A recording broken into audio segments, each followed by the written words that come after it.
Bonsoir, bonjour, c'est RD Congo Basango Télévision. Comme toujours, avant de commencer notre émission, nous disons merci à Dieu. Nous disons merci à nos chers abonnés et téléspectateurs qui nous suivent partout dans le monde et en RDC. Bandeko Nanga, soyez les bienvenus. À la une, Bandeko, les recommandations de la table ronde seront transmises au président de la République pour qu'il lève une option Bandeko, c'est-à-dire lobby ezaki ya kosakanate clôture oyo kaka mbutu oyo kaka ba député mususu balingai kaka te de siège elongwa ba mususu ete ba maintenir alors ba monete makamu nyonso oyo wuti ba pesa ngona mokonza mboka comme bon groupe na groupe bazaki na 3 groupes Bandeko. Les conclusions et recommandations des issues des travaux de la table ronde sur l'état des sièges seront transmises au chef de l'État, le président de la République Félix Antoine Tshisekedi Tshilombo, pour que ce dernier lève une option sur l'avenir de cette mesure exceptionnelle instaurée au Nord Kivu et à Ituri. Ces propos sont ceux du Premier ministre Sama Lukonde et de la table ronde de l'état des sièges. À la fin des travaux, on a pu observer dans la salle 2 tendances qui se sont dégagées. La première est celle de quelques personnes qui ont brandi des papiers sur lesquels on pouvait lire « Maintien l'état de siège ». Cependant, une clameur exigeant la prononciation immédiate de la levée s'est fait entendre dans la salle juste après le discours du Premier ministre. Rappelons que pendant les travaux, les 3 commissions ont été mises en place pour évaluer l'état de siège dans les provinces de l'Ituri et du Nord Kivu. Commission du maintien de l'état de siège, celle de sa requalification et celle de sa levée. Beaucoup yoka débat, bandeko, parce que débat o ezasom. Ba mususu balinga l'état de siège, na bo mususu balinga kite. Alors bakutanaki na Assemblée nationale bamusu batomboli ba papier ete biso lingi etikala bamusu balobi na suka discours Sama Lukonde ke ifo elongwa sikoyo boyoka bandeko toyoka conseiller principal la chef de l'État en charge des questions politiques Jacqueline Chabani et puis toyoka Juvenal Munombo député élu ya Walikale yepa koloba sur Yango. Et puis Togoyoka, avocat chercheur Yebouteli, partenaire à groupe de Congo Rigen, Miviri Oyo, a participé à un groupe il y a études sur le Congo, Togoyoka Bango. Débat à somme, mais l'autre au senga toujours. Yoka débat très bien, yope pesa toza la démocratie, yope pesa y opinion parce que état de siège bandeko, ce que l'ongo est à dégâts, mais et au moins que bamusuba le betikala musuba le belongwa mena chef de l'État décidé. Alors tout là le débat. Les conclusions et recommandations issues des travaux de la table ronde sur l'état des sièges seront transmises au président de la République, Félix Tshisekedi, pour que ce dernier lève une option sur l'avenir de cette mesure exceptionnelle instaurée au Nord Kivu et en Ituri. Ces propos sont du Premier ministre Sama Lukonde à la clôture de la table ronde sur l'état des sièges organisée à Kinshasa du 14 au 16 août 2023. À la fin des travaux, on a pu observer dans la salle 2 tendances qui se sont dégagées. La première est celle de quelques personnes qui ont brandi des papiers sur lesquels on pouvait lire maintien. Cependant, une clameur exigeant la prononciation immédiate de la levée s'est faite entendre dans la salle juste après le discours du Premier ministre. Rappelons que pendant les travaux, 3 commissions avaient été mises en place pour évaluer l'état des sièges dans les provinces de l'Ituri et du Nord Kivu, à savoir la commission du maintien de l'état des sièges, celle de sa requalification et celle de sa levée. Quelle lecture faites-vous de l'organisation de cette table ronde? Nous en parlons ce soir avec Maître Jacquemin Chabani, conseiller principal du chef de l'État en charge des questions politiques et électorales. Il était délégué de la présidence à la table ronde sur l'état de siège. Maître Chabani, bonsoir. Bonsoir madame, merci pour l'invitation. Juvenal Monobomobi, député national élu de Walikale au Nord Kivu, il est cadre de l'UNC. Il est aussi membre de la commission défense et sécurité à l'Assemblée nationale.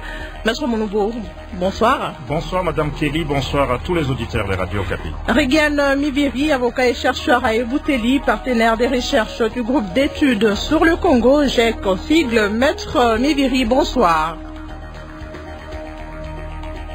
Bonsoir.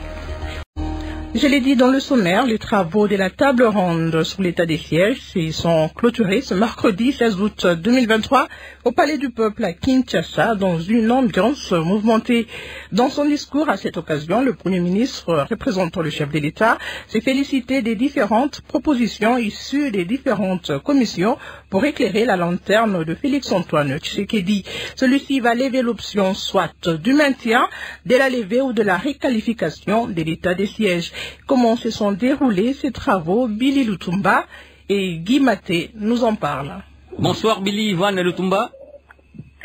Bonsoir très cher Guy Maté. Quelles sont les plus importantes conclusions et recommandations issues de la table ronde sur l'état des sièges?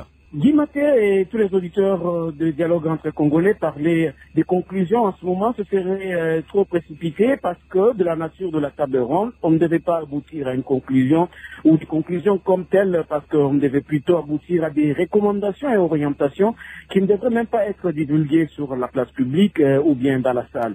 Ce sont des participants venus des provinces de l'Ituri et du Nord Kivu et d'autres experts, ainsi que les membres du gouvernement et du pouvoir judiciaire, qui ont discuté pour donner des orientations un peu plus claires pour que le chef de l'État, dans son pouvoir discrétionnaire, puisse, sur base des recommandations qui lui sont faites par ses participants, prendre la dernière décision pour ce qui concerne l'état de siège. Et donc, la primeur est réservée au chef de l'État, comme on le dit. Tout à fait, Guy Maté. Alors, quel est le climat qui a prévalu lors des travaux de ces assises? De l'avis des participants que nous avons pu rencontrer au Palais du Peuple, le climat était vraiment bon enfant. D'après le Premier ministre qui a un peu brossé un tout petit peu sur le climat qui a animé les débats, le débat était vraiment passionné du fait des représentants et délégués des provinces, des l'Ituri et du Nord Kivu qui vivent au quotidien les effets ou les retombées de cette mesure exceptionnelle de l'état des sièges, parce qu'il faudra dire que ce n'est pas une vie normale de l'administration, de la gestion de la chose publique que l'on avait dans les deux provinces. C'est plutôt des mesures exceptionnelles. Une administration dirigée par un régime entre guillemets militaire, parce que c'est des militaires qui dirigent les deux provinces. Donc le climat était passionné d'après les propos du Premier ministre et même d'autres participants. Toutefois, il n'y avait pas proprement parlé des tiraillements particuliers comme tels pour enfreindre le déroulement des travaux. Tout de même, signalons au niveau de la commission chargée du maintien, où certains participants se sont vus être affectés dans cette commission contre leur gré pour certains, parce que d'après eux, il fallait qu'ils fassent partie de la commission levée, mais on les a affectés à la commission maintien, quand bien même ce n'était pas ça leur position. Et là-dessus, il faudra souligner, Guy Maté, que d'après le conseiller principal du chef de l'État, pour ne pas le citer, Jacquemin Chabani, il ne s'agissait pas de mettre dans chaque commission quelqu'un qui a une position X où il doit défendre cette position, mais on a affecté des gens dans des commissions pourvu que, même si tu es contre la levée ou même si tu es pour le maintien, mais que tu sois affecté quelque part et donner des inputs par rapport à ce que le chef de l'État attend de ce qui pourrait prendre comme décision sur l'état de siège. Et quelle est la tendance aujourd'hui? Est-ce que c'est vers la levée ou le maintien de l'état de siège? Bon, l'opinion qui transparaît de ces travaux, franchement, même à la fin des travaux, après le discours du Premier ministre, les gens ont commencé à crier levez, levez, levez, quand bien même ce n'était pas au Premier ministre de donner la décision finale que non, nous levons l'état des sièges aujourd'hui. Il y avait par contre quelques-uns qui ont affiché des affiches pour dire maintien, mais en ce moment précis, Guy Maté, il faudra dire que la table ronde n'était pas là pour donner la dernière décision sur l'état des sièges. Comme on a dit tout au début, c'est dans le pouvoir discrétionnaire du chef de l'État qui on attend maintenant, il n'y a pas de délai. Bon, c'est lui qui a au moins ce projet de loi habilitant le gouvernement à proroger l'état de siège qui court encore, c'est depuis juin que le gouvernement a voté ce projet de loi qui a été promulgué par le chef de l'État. Et donc nous sommes dans cette période d'ici la rentrée parlementaire. Donc c'est vraiment au chef de l'État de se décider de la date, de l'heure pour se prononcer sur l'état de siège. Et justement, est-ce qu'on sait quand le chef de l'État pourrait se prononcer à ce sujet? Oui, c'est ce que je viens de dire, en tout cas, c'est dans son pouvoir discrétionnaire. Hein. Il y a cette période qui court avec la toute récente prorogation. Avec ce qui vient de se passer, nous osons croire que incessamment le chef de l'État pourrait se décider, parce qu'il a même dit que c'est une mesure exceptionnelle qui n'est pas appelée à se pérenniser, parce qu'apparemment, et à entendre les uns et les autres qui ont participé, ça en est un peu de trop, il faut vraiment qu'on en finisse. Mais toutefois, il faudrait retenir et préserver les acquis de l'état de siège. Donc attendons voir quand est-ce que le chef de l'État pourrait se prononcer en tout cas. Merci Billy Van Lutumba. Merci bien Guy Maté et bonne émission et bonne condition d'écoute à tous les auditeurs des radios Okapi et particulièrement les dialogues entre Congolais. Merci Billy Lutumba et ainsi que Guy Maté, maître Jacquemain Chavani.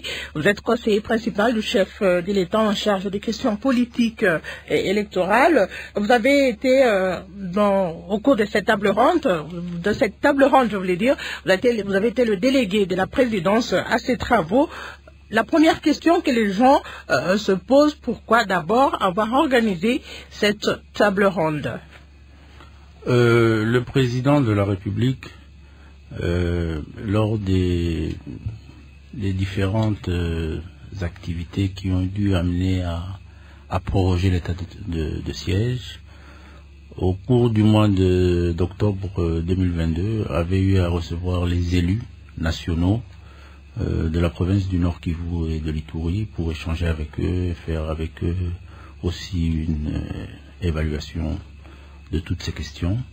Au cours de cette rencontre, il leur avait promis, en présence du Premier ministre, qu'il allait solliciter l'organisation d'une table ronde pour permettre à élargir aussi le cercle d'échange et de réflexion sur cette question qui allait permettre à ce que, ensemble, ils puissent tirer l'essentiel des avantages, des inconvénients, des difficultés, des faiblesses, mais aussi réfléchir sur une solution politico-juridique qui pouvait permettre à ce que le gouvernement et le chef de l'État puissent décider sur l'avenir. Parce qu'il faut aussi ici retenir que le président de la République avait promis à ses électeurs qu'il allait pacifier la sous-région, qu'il allait mettre fin aux groupes armés. Et telle a été la raison, je peux dire essentielle, de cet état de siège. Mais à nos jours, et avec l'avènement du M23, toutes ces questions ne sont pas encore réglées. Mais on ne peut pas d'emblée comme ça se permettre de prendre une décision comme c'est le souhait aussi de beaucoup d'entre autres, de lever. Il faut une analyse profonde de la question pour permettre à ce que, en toute responsabilité, on lève l'option utile, nécessaire pour le Congo. Et c'est de cette volonté-là que le président de la République a voulu élargir. Il faut ici rappeler à tous vos auditeurs que la table ronde s'est organisée en plusieurs séquences. Il y a eu une première séquence il y a 1 mois et demi, je crois, dans un cercle un peu plus réduit que celui qu'on vient de connaître dernièrement. Il y a eu les préparatifs de la table ronde.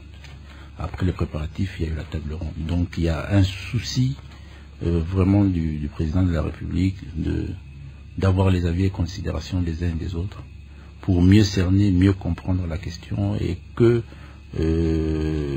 lorsqu'il se retirera dans sa discrétion, la décision sera prise en toute conséquence. Alors vous dites que le président a besoin d'avoir des analyses profondes sur l'avenir de l'état des sièges dans les provinces du Nord Kivu et de l'Ituri. Est-ce que lorsque la décision avait été prise, y avait-il eu des analyses profondes? Il y avait eu des consultations, souvenez-vous bien, quelque temps avant la prise de cette décision-là de l'état des sièges. C'est au lendemain des grandes consultations que le chef de l'État avait fait principalement sur la question de l'ancienne cohabitation. Et l'une des premières et grandes décisions prises par le président de la République au lendemain de ces consultations, c'est l'état de siège. Mais les avis étaient quand même assez partagés. Le chef de l'État avait estimé qu'il fallait vraiment décréter l'état des sièges dans ces deux provinces.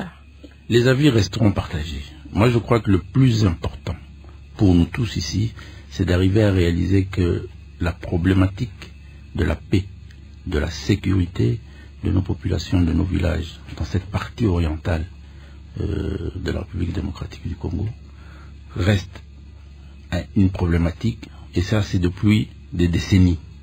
Il faut arriver aujourd'hui à en sortir. Et il y a eu cette décision d'un état de siège pour mieux cerner la question, régler le problème. Aujourd'hui, après plusieurs évaluations faites par le gouvernement de cette situation, on organise cette table ronde pour avoir les avis et considérations, pas seulement des institutions de la République, mais aussi de la société civile, des leaders locaux, parce que le président de la République les a tous fait venir ici à Kinshasa pour cet échange-là, pour cette discussion, pour cette réflexion. Et je crois que cela permet, malgré que la problématique reste une réalité, il y a eu la résurgence du M23 avec l'agression du Rwanda, mais il faut qu'on arrive à s'en sortir, et pour bien s'en sortir, pour mieux s'en sortir, il faut cerner, il faut analyser, il faut discuter, il faut échanger, il faut récolter toutes les informations, parce que c'est une problématique qui date de plus de 20 ans, avec plusieurs intervenants internes et externes. Alors, pourquoi vous n'avez pas tenu cette table ronde, par exemple, au Nord Kivu ou dans la province de l'Ituri? Il y a eu des réflexions aussi, par exemple, au préparatoire de la table ronde. On a réfléchi sur la logistique. Et il a été estimé que c'était plus facile d'organiser cette activité ici à Kinshasa qu'à l'intérieur ou même dans le Kivu ou dans l'Ituri. 2 ans et quelques mois depuis que l'état de siège avait été déclaré dans ces 2 provinces en proie à l'insécurité. Vous personnellement, je voudrais avoir votre avis. Qu'est-ce que vous pensez de cet état de siège? Je crois qu'aujourd'hui, l'état de siège a permis au gouvernement de la République d'avoir davantage et de meilleures informations sur non seulement la problématique, mais comment la régler. La cheville ouvrière pour arriver à mettre fin à toutes ces questions-là, c'est nos forces armées congolaises. Non seulement nos forces armées congolaises, mais aussi mieux identifier les ennemis de la République et leurs méthodes et leurs modes d'agissement. Et je crois qu'au niveau des renseignements, et au niveau de notre sécurité, nous avons fait quand même des avancées en termes d'information. Je crois que personne n'ignore que depuis près de 2 ans, le président de la République s'est investi à refaire et à réformer notre armée. Et je crois qu'aujourd'hui, nous sommes dans des avancées assez significatives.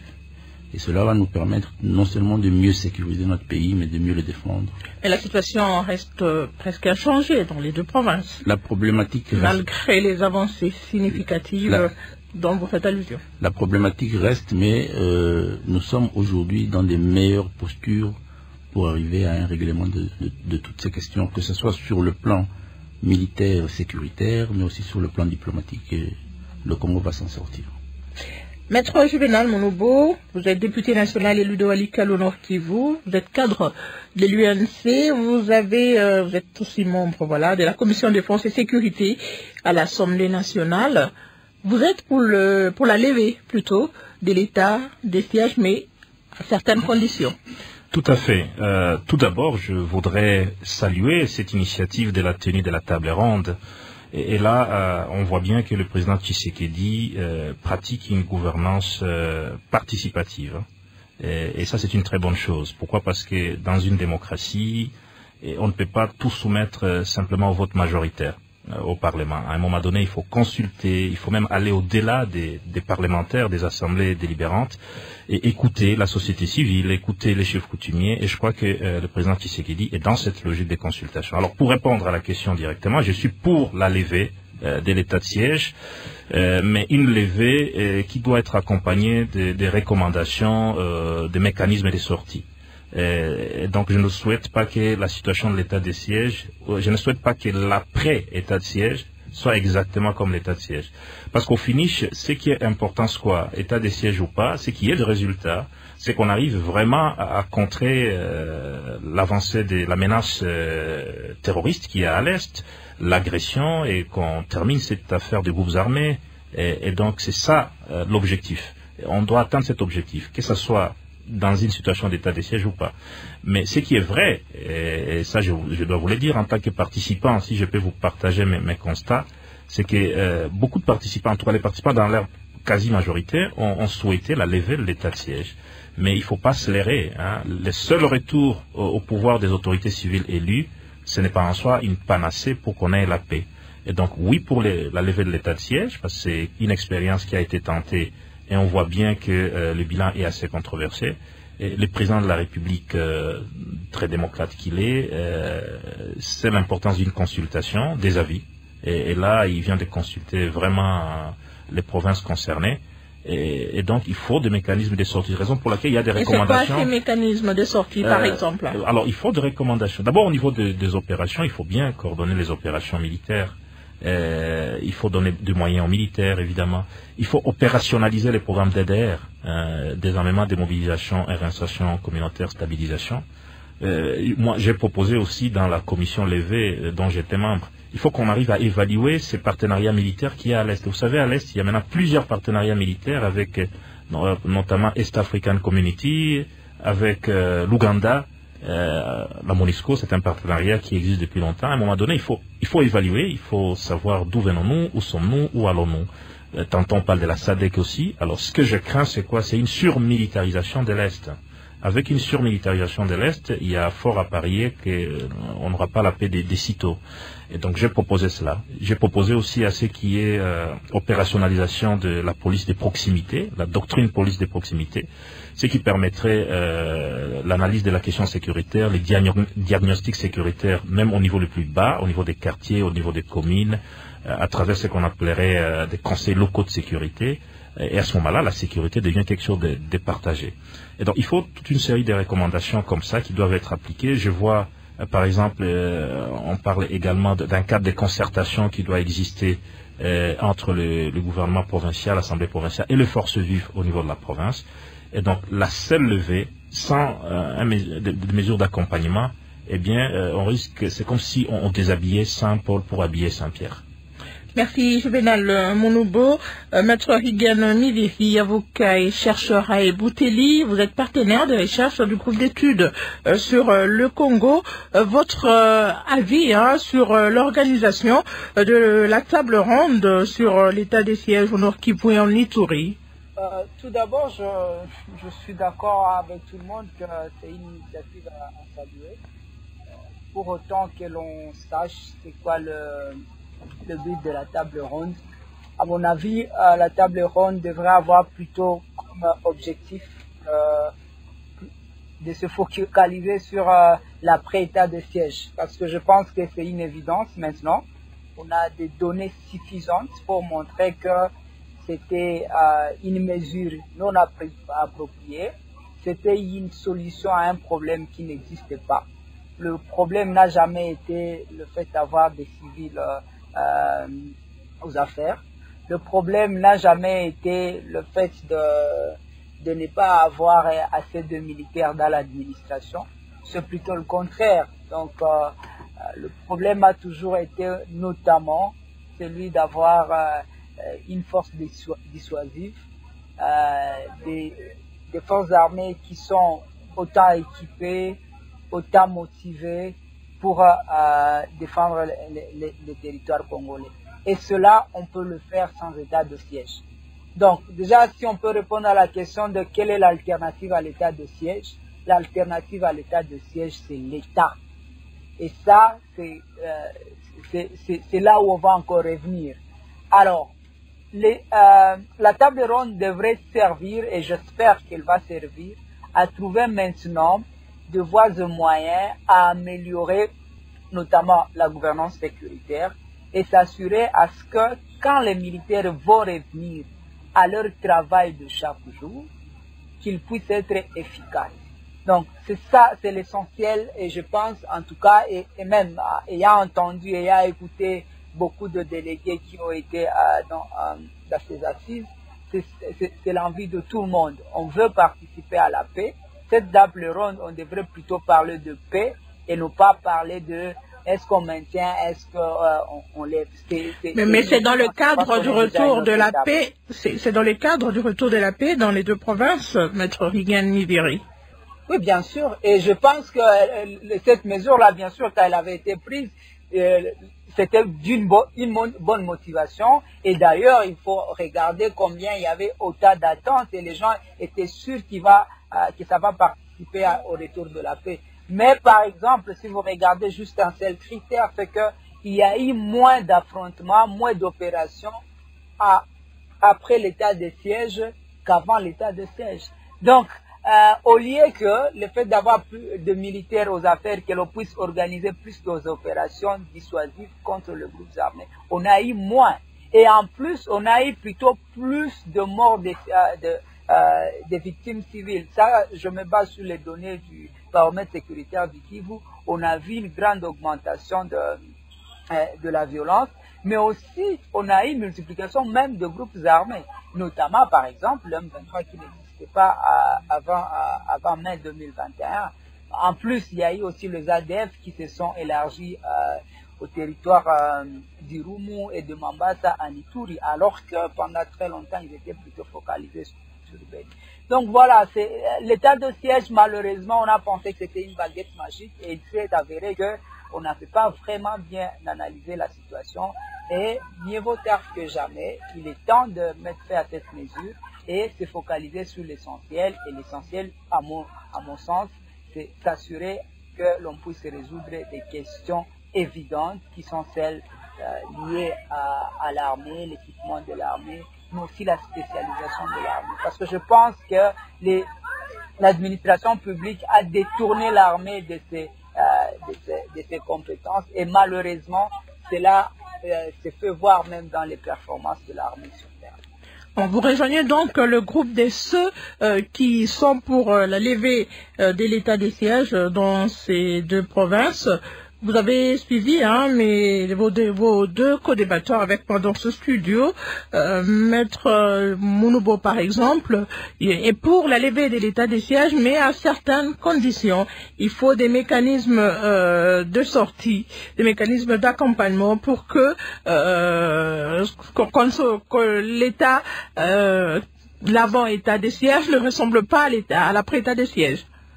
Oui, mais ces mécanismes-là, ils se passent dans le cadre de l'État. On n'a même pas besoin de se poser des questions par rapport à l'état de siège. Ce n'est pas au moment de l'état de siège, c'est pas parce qu'il y avait l'état de siège qu'il faut faire le débat sur les mécanismes de suivi. Non.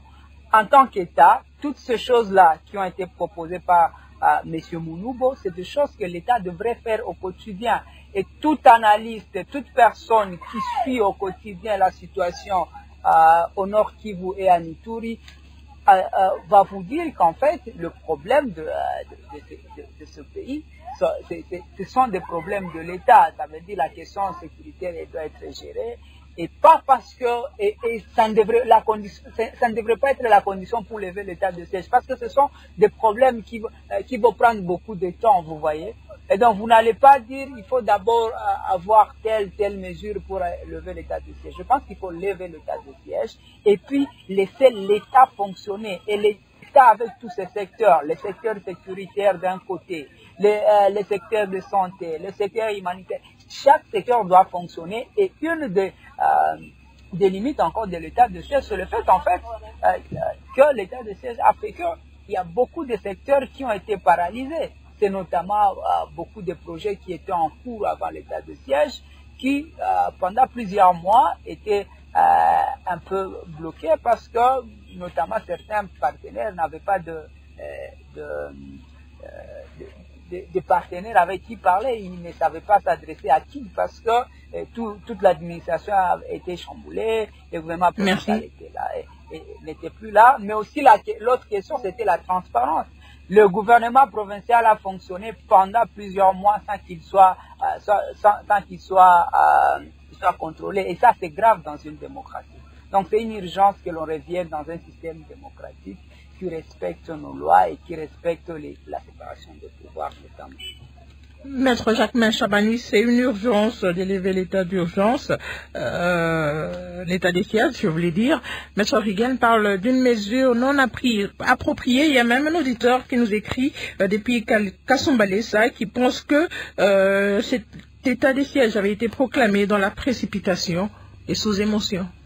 Je crois qu'on a tous souvenir que lorsque la décision a été prise, elle a été applaudie par la grande majorité dans les 2 provinces concernées. Je peux reconnaître que l'usure a pris les esprits des uns et des autres, et ça c'est compréhensible.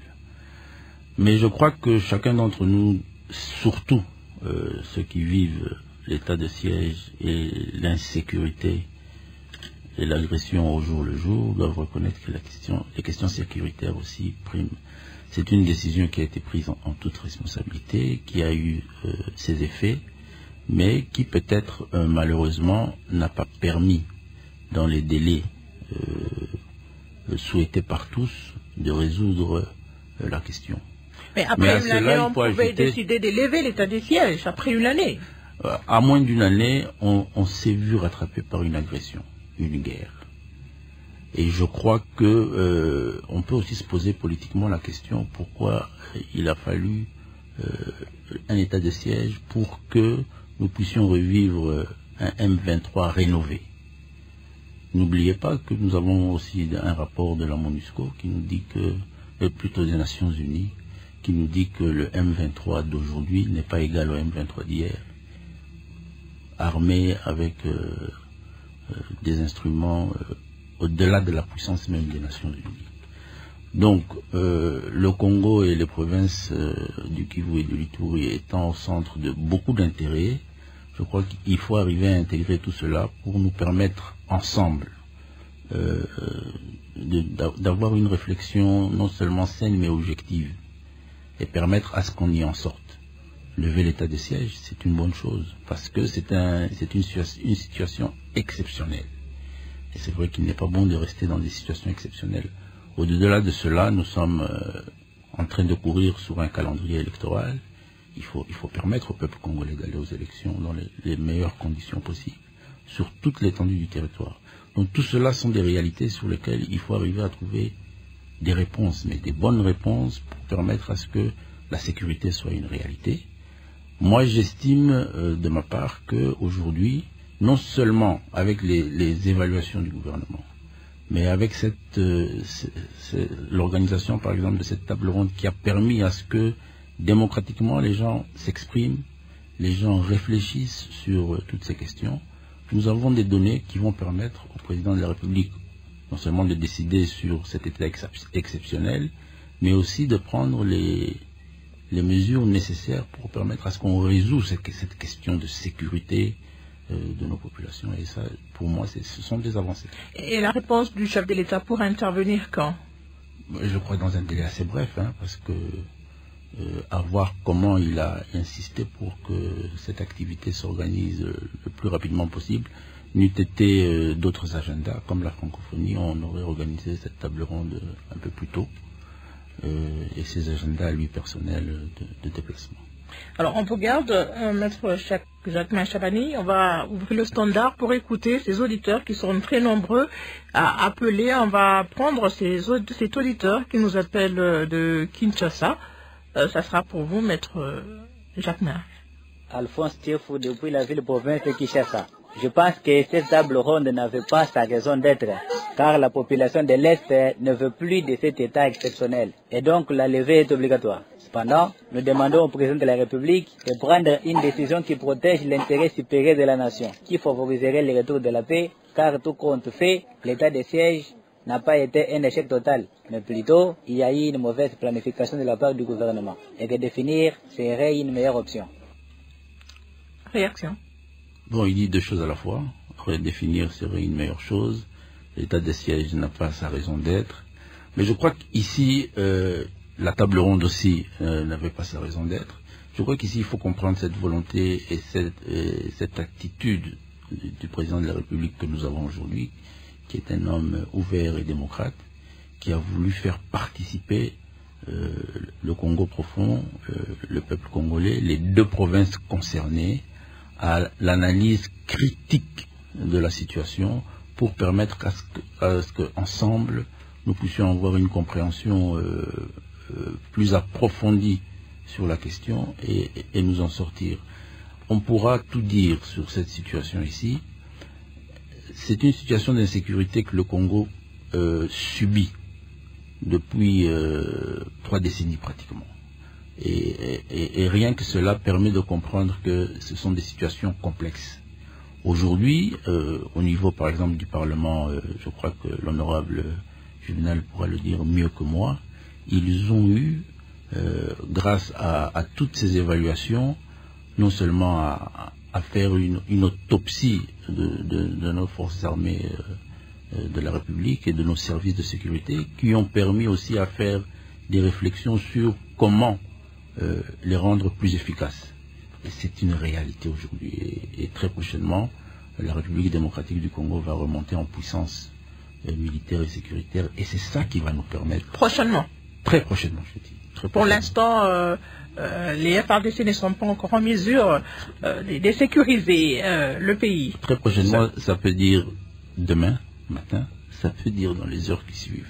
Je parle ici en termes d'action, parce que la question sécuritaire reste pleinement à résoudre.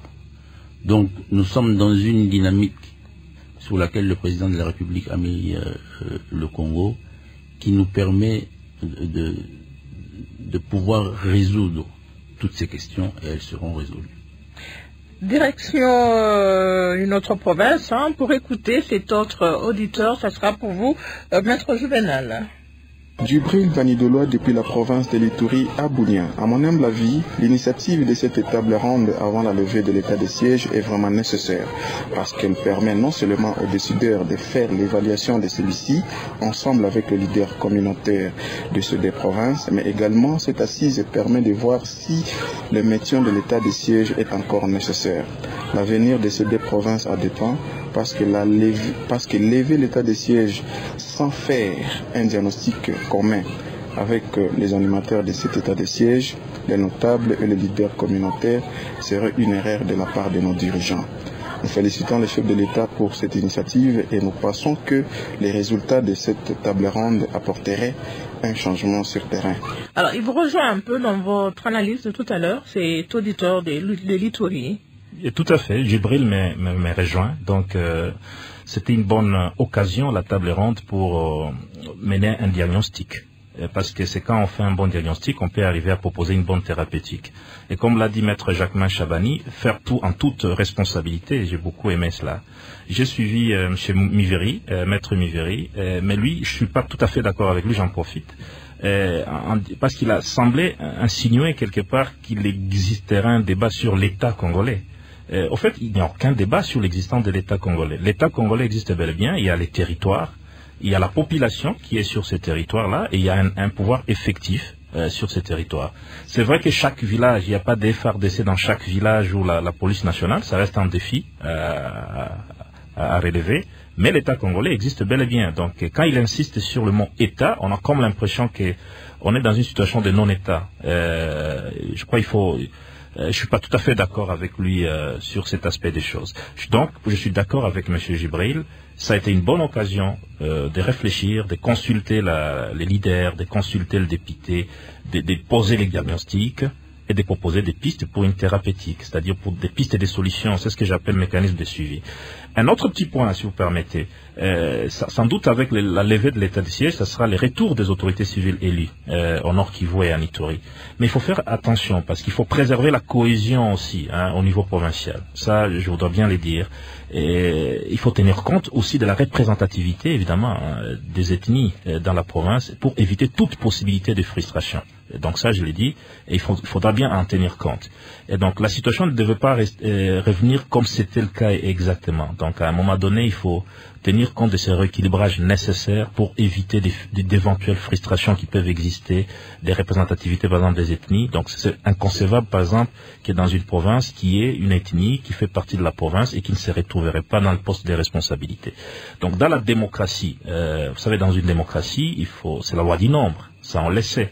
Mais pour qu'une démocratie se consolide dans la paix, il faut tenir compte aussi des sensibilités, il faut tenir compte de des minorités, il faut tenir compte de tout ce qui peut, il faut faire en sorte qu'on n'en arrive pas à des frustrations, vous comprenez. Et à ce moment-là, la démocratie va s'asseoir solidement. Alors, Maître Juvenal, deux tendances se sont dégagées lors de ces travaux. Il y en a qui ont soutenu le maintien de l'état de siège. C'était quoi leurs arguments? Alors, ils disent que, je les ai écoutés encore, je les ai suivis, ils disent que c'est une guerre asymétrique, il y a l'internationalisation du conflit, les menaces terroristes, ça risquerait de couper un peu l'élan des opérations, de démotiver le militaire. Voilà, ce sont les raisons. Mais sauf que ces raisons... Est-ce que ces raisons ne sont pas fondées? Mais sauf que ces raisons n'ont pas conduit à des applaudissements lorsqu'elles étaient évoquées dans la présentation de rapport. Mais est-ce qu'elles ne sont pas fondées, Maître Juvenal? Du moment que moi j'appuie la levée de la mesure, je ne crois pas pourquoi je pourrais bien me contredire en disant que ce sont des raisons fondées. Ce qui est vrai est que on a eu comme l'impression que le conflit s'est intensifié, s'est amplifié sous la période de l'état de siège. Et ce n'est pas veut dire que des efforts n'étaient pas fournis. Des efforts étaient bel et bien fournis, mais il semble que dans la mise en œuvre de cet état de siège, les autorités militaires étaient par moments assez dispersées, au lieu de se concentrer. Il s'est posé un véritable problème de concentration. Il fallait bien se concentrer sur des opérations militaires. Donc, la conduite des opérations militaires, pouvoir qui était dévolu au gouvernement militaire, eh bien, le focus, au fait, le centre d'intérêt, ça devait être ça. Et pas mobiliser des recettes, et pas faire autre chose, des conflits coutumiers, des conflits fonciers par exemple, des parcelles et autre chose. C'est à ce niveau-là. Il a manqué un peu de la concentration. Et donc, si les évaluations ont permis donc de constater que ça vaut la peine de lever cette mesure de l'état des sièges, ça veut dire qu'il y a eu des faiblesses. Mais la conception en soi n'était pas mauvaise, Et Maître Jacquemain Chabani a bien fait de rappeler qu'au départ, la mesure avait été saluée. Donc, c'est quelque chose que le président Tshisekedi, c'est à quoi il a pensé, et il a eu raison de le penser, et ça a été applaudi au début. Dans l'expérimentation, il s'avère qu'il y a eu beaucoup de difficultés. Comme le président Tshisekedi dirige un pays démocratique, il lance une consultation, et c'est comme ça que ça se déroule. Une jeune démocratie comme la nôtre, elle ne peut évoluer que dans la consultation. Il faut qu'il y ait de la démocratie, de la gouvernance participative. Maître Rigen Mibiri, vous appuyez la levée de l'état des sièges. Le retour des civils aux affaires aurait quel impact sur la situation sécuritaire qui reste quand même assez tendue dans les provinces du Nord Kivu et de l'Ituri? Tout d'abord, je dois préciser qu'en fait, je ne pense pas que le retour des civils va forcément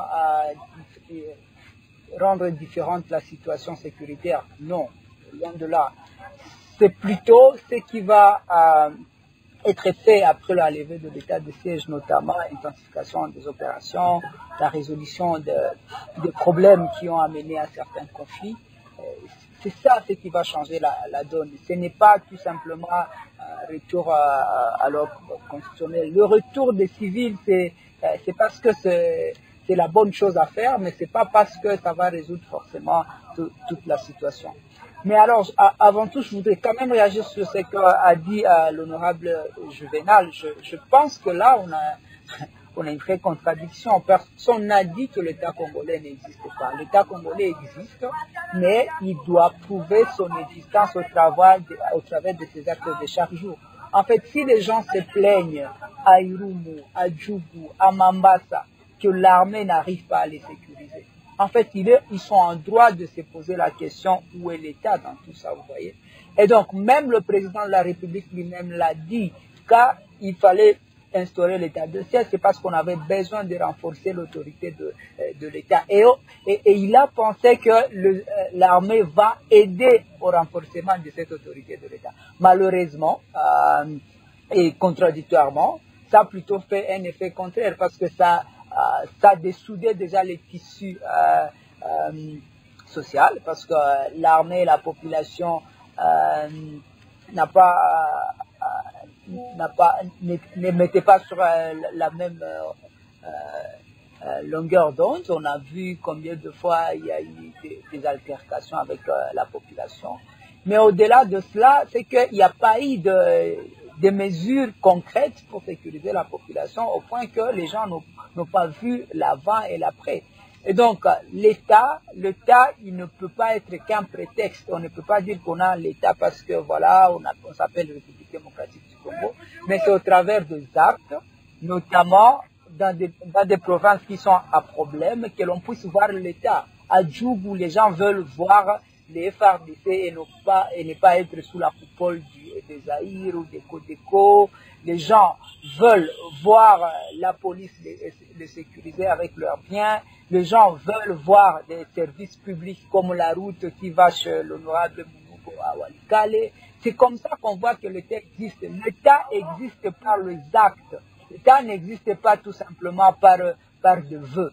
Et c'est ça ce qu'il faudra faire. Et je pense bien sûr que c'est quelque chose qui va être fait sur le temps.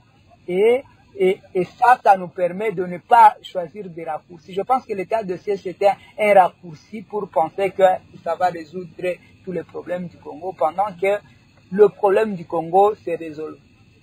Auront leur solution par la construction continuelle d'un État qui, autant il protège ses citoyens contre ceux qui le menacent, autant il sert ses citoyens quand il le faut et il protège surtout les plus vulnérables.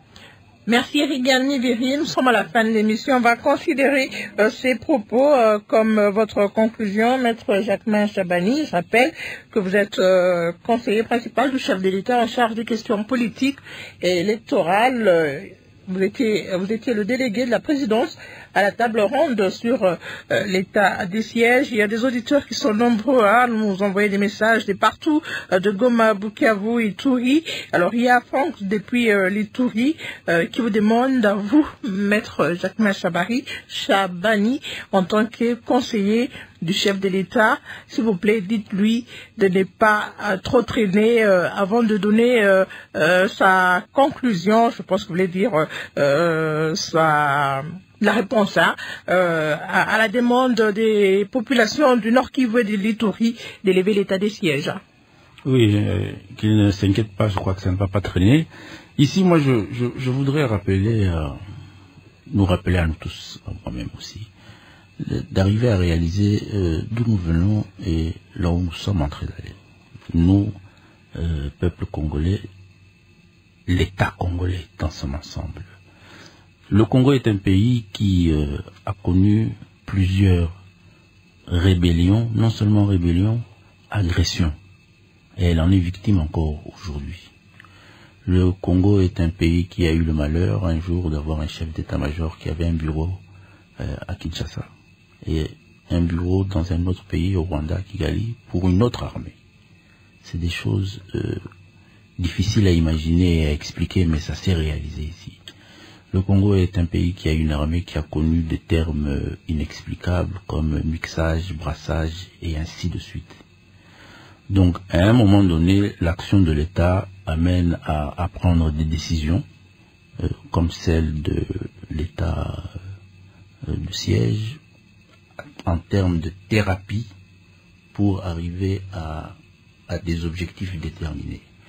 Dans un contexte comme celui du Congo, qui est un contexte sécuritaire extrêmement complexe, dire qu'il ne le fallait pas ou que c'est un échec, je crois que c'est parler aussi avec beaucoup d'émotion.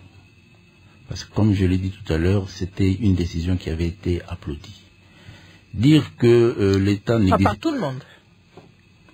Dans les provinces concernées, dans la grande majorité.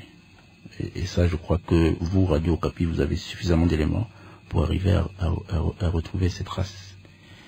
De la même manière que l'armée aussi était en symbiose totale avec la population. Rappelons-nous les appels à mobilisation que les FARDC ont fait, comment dans la ville de Goma et un peu partout dans le Kivu, il y a eu des adhésions massives.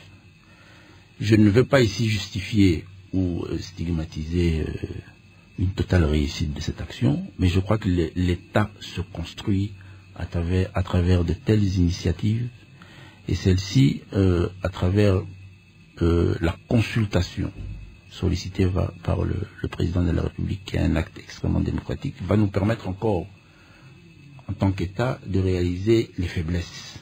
Parce que dans la vie aussi, il faut savoir faire des autocritiques de soi-même. réaliser les faiblesses pour améliorer l'action de l'État. Et je reste convaincu que la décision que le président de la République va prendre sur cette question va nous permettre d'avancer et d'atteindre nos objectifs qui sont celles de sécuriser, de protéger et de faire de la paix une réalité au Congo dans tous ces territoires. Merci, Maître Jacquemin Chabani. Maître Juvenal Moubo-Moubi, vous allez aussi conclure. Mais avant de vous donner la parole pour conclure, il y a Héritier Ndeke qui pense que l'état des sièges, c'était pas pour restaurer la paix dans ces deux provinces, c'est-à-dire Nord Kivu et Ituri, mais c'était plutôt pour aider les rebelles à pouvoir conquérir des localités dans ces provinces. C'est très émotif ce qu'il dit, il est tout à fait à côté. L'objectif c'était de ramener la paix. Sauf qu'on peut fixer un objectif noble de quelque chose, mais l'expérimentation, il y a des difficultés dans la mise en œuvre. Lui n'a peut-être pas géré encore, c'est normal qu'il ait des émotions comme ça, mais l'objectif ce n'était pas de créer une situation d'insécurité, pas du tout, loin de là. Et donc pour conclure, je pense que c'est important, et je crois Mivir il a dit, la stabilisation, il n'a peut-être pas prononcé ces mots-là quand il a parlé des routes, et nous rappelons ça sans cesse, quoi. Il faut construire des routes, il faut par exemple relier Goma, Massissi, Walikale-Bukavu, la RN3. C'est si important parce que moi je reste convaincu, et je crois que c'est le cas pour Maître Jacquemin Chabani, et pour vous Kéline Kouté, la route chasse l'insécurité. S'il y a une route, c'est fort probable, s'il y a une route, donc ça facilite la mobilité de gens, la mobilité des militaires, la mobilité de la police, et par voie de conséquence, ça peut chasser l'insécurité, une bonne route. Mais une mauvaise route, c'est dans une mauvaise route qu'il y a des embuscades. C'est dans une mauvaise route qu'il y a des attaques. Et donc, il faut faire un effort à travers le programme DDRC, parce qu'il y a l'aspect stabilisation, construire des routes, des projets de routes, et il faut coupler ça avec les programmes des 145 territoires. Merci, Maître Juvenal. Il faut déclarer les Nord Kivu et l'Ituri zones sinistrées. Ça a été dit dans la table ronde et j'en profite pour relayer ce qui a été dit. Je crois que Maître Chabani vous a suivi. Il va faire parvenir le message qui est de droit. Très bien, très bien. Merci. Vous voulez ajouter un mot? Non, j'ai dit on a très bien suivi. Nous, à la table ronde, nous n'étions pas des délégués, mais nous étions dans l'organisation. Et au-delà des débats dans les commissions, nous profitions aussi pour avoir des discussions avec tous ces leaders locaux pour enrichir le chef de l'État sur toutes ces questions, et je crois qu'il prendra la bonne décision pour tout le monde. Merci Maître Chabani. Dialogue congolais, c'est fini pour ce soir. Merci. Bandeko Tolandi Bissonios, les conclusions et recommandations ici de ces travaux. Nyoswana, pour le moment, et ça, au Bolanina débat, et ça sur la table de son Excellence, le président de la République. Sikoyo, maintien état de siège, il faut requalification. Tout le monde, même la Congo News 24, Bobalanda qui émission, était bâti que ça là, mais ba meka ko changer façon d'engue ça ko s'opérer. Tout le monde, comme ça, va le biboui, va passer proposition. Et assez, va quitter le territoire congolais. UPDF va Ougandais, ou va Samakaba ADF, Bangopi va quitter. Biso siko armée na biso va travailler, va baksa effectif. C'est-à-dire dans chaque moka, État est ça. Parce que pour les besoins de l'État n'a pas place, monsieur Zate, c'est-à-dire, il n'y a pas la police. Toujours mon la police, toujours mon le côté ADF, il y a ça nini, abomi. Oh, ceux qui te multiplient effectivement, ils vont recruter ça là-bas. Parce que on Nord Kivu, les maintiens de la paix. Comme ça, parce que d'une part, on a les voisins, où il y a une insécurité dans le mboka. Tout le monde Chabani a mis expliquer l'importance de l'état de siège, dans l'état de siège, oyo. Et Sungi Makambubeli, Toyoki, député Walukale, la plupart, basaki pour été, état de siège, ils ont la levée totalement longue. Toyoki va coucher dans Toyoki va discussion. Toyoki miringi, avocat chercher, bango tout va passer ma point de vue là-bas. Mais, na oyo Toyoki, et l'on y te met en émission, biso to pesa ba commentaire na biso. Sur base, il y a débat au Toyoki, ndenge ba commentaire à mutu na mutu, et ça vraiment important na moment oyo. Parce que mon konzamboka wajwa décision. Et zo senga biso peto pesa biso peuple, oyo to la émission, toyeb makaumingi à est déjà to me expliquer parce qu'il y en a qui profitent que elongwa pour des intérêts personnels. Soit disant ça ne va cop ne va Ougandais, ne va Rwandais, on ne sait pas. Donc, ils ont un problème complexe, ils ont 5 mutu après ça va aider naï. Alors bande ko tala masula uninge yindi. Alors to landi biso ce débat bino siko bo pesa ba commenter. C'est à ce point que mo tika bino bo commenter bande ko bo continuer ko s'abonner bo partager bande ko ba s'abonner la chaîne Oyo. Au revoir, à la prochaine.